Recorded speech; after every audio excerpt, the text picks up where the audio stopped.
হাড়ের কটকট শব্দ আর জয়েন্টের ব্যথায় ভুগছেন? পেইনকিলার খাওয়া বন্ধ করুন। এই ৬টি জাদুকরী বীজ আর বাদামের মিশ্রণ গরম দুধের সাথে খেয়ে দেখুন। মাত্র ৭ দিনে পরিবর্তন হাতে নাতে টের পাবেন।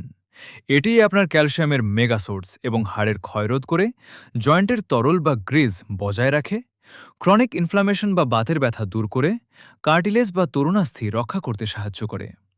আমাদের ভিডিওগুলো শুধু তারাই পান যারা লাইক দেন, কমেন্ট করেন এবং শেয়ার করেন।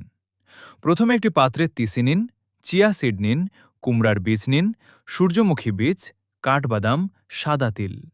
এবার কিছুক্ষণ অল্প তাপে গরম করুন, তারপর ব্লেন্ডারে দিয়ে এটাকে পাউডার বানিয়ে নিন। এবার গরম দুধের সাথে এটাকে মিশিয়ে খান, যার ফলে ক্যালসিয়াম যুক্ত হয়ে শরীরে উচ্চ মাত্রার ক্যালসিয়াম সরবরাহ করে।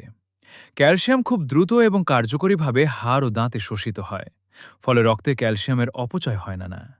রেসিপিটি হারিয়ে না ফেলার জন্য এখনই এই ভিডিওটি সেভ করুন।